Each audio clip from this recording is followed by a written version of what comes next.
Assalamualaikum warahmatullahi wabarakatuh. Bismillah, walhamdulillah, wassalatu wassalamu ala rasulillahi sallallahu alaihi wasallam. Apa kabar anak-anak solih dan solihah? Semoga anak-anak selalu sehat, selalu bahagia, selalu gembira, dan selalu dalam lindungan Allah subhanahu wa ta'ala. Alhamdulillah, hari ini kita bertemu kembali pada pelajaran akidah akhlak. Semoga pelajaran minggu lalu anak-anak sudah paham dan sudah mengerti. Untuk minggu ini kita lanjutkan kepada materi yang baru. Hari ini Ustazah akan menyampaikan materi tentang kisah Nabi Dawud alaihissalam. Dengarkan baik-baik ya kisah ini. Nabi Dawud adalah putra dari Yasa. Ia dan ayahnya termasuk keturunan Bani Israel. Mereka tinggal di Baitul Lahmi atau Bethlehem di negeri Palestina. Ketika itu, Bani Israel dipimpin oleh Raja Talut. Pada masa itu, ada seorang raja yang sangat bengis dan kejam. Namanya adalah Raja Jalut. Karena kezaliman Raja Jalut yang merajalela, maka orang-orang Bani Israel pun melakukan perlawanan terhadapnya. Mereka berperang di bawah pimpinan Raja Talut. Pada masa itu, Nabi Dawud masih anak-anak. Namun, ayahnya menyuruhnya agar ikut berperang, sebagaimana dua saudaranya. Berperangnya melawan siapa? Yaitu melawan Raja Jalut yang bengis, yang kejam, dan yang zalim. Pasukan Raja Talut pun berangkat ke medan perang. Nabi Dawud yang masih kecil waktu itu mempersiapkan ikut perang dengan membawa 5 buah batu dan seutas cambuk untuk mengusir anjing ketika melewati sungai. Raja Talut berpesan, "Hai pasukanku, kalian hanya boleh minum seteguk air saja." Namun, ketika itu banyak pasukan yang tidak menuruti perintah Raja Talut.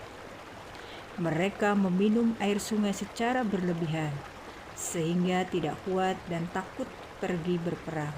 Akhirnya, yang melanjutkan perjalanan hanyalah pasukan yang beriman dan mau mentaati nasihat Raja Talut.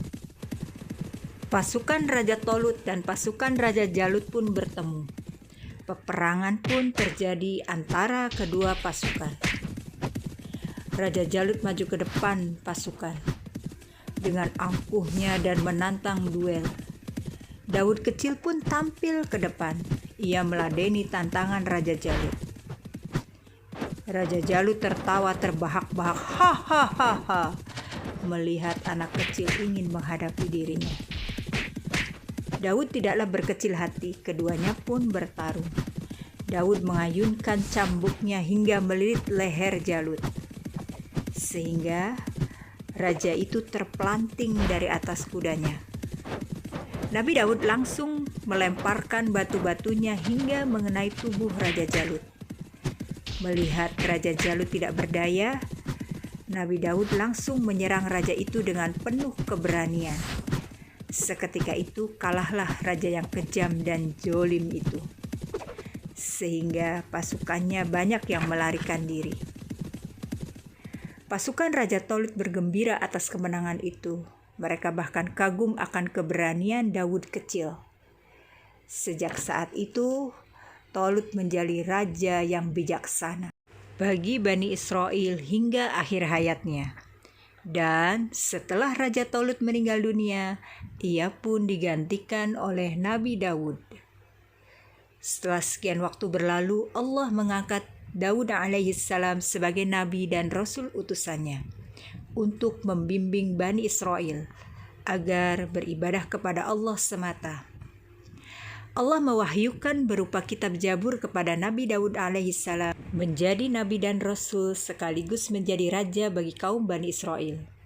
Beliau memimpin kaumnya dengan bijaksana.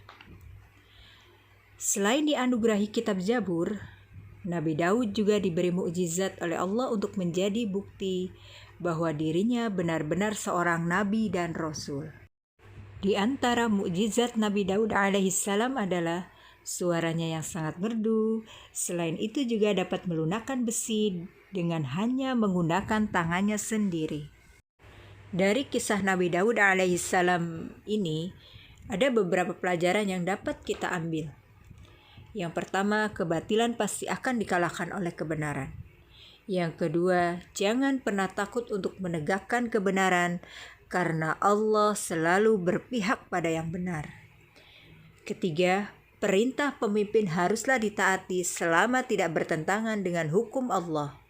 Yang keempat, agama Islam harus diperjuangkan dengan cara yang benar dan penuh keberanian. Di samping pelajaran tadi, kita juga dapat mengambil hikmah bahwa Nabi Daud merupakan sosok pemberani dan merupakan pemimpin yang bijaksana. Dan Nabi Daud juga merupakan orang yang istiqomah terhadap ibadahnya kepada Allah, sehingga patut dijadikan tauladan bagi seluruh umat muslim untuk diamalkan. Alhamdulillah, materi hari ini sudah Ustazah sampaikan. Semoga anak-anak bisa memahaminya, bisa mengerti apa yang tadi Ustazah sudah sampaikan.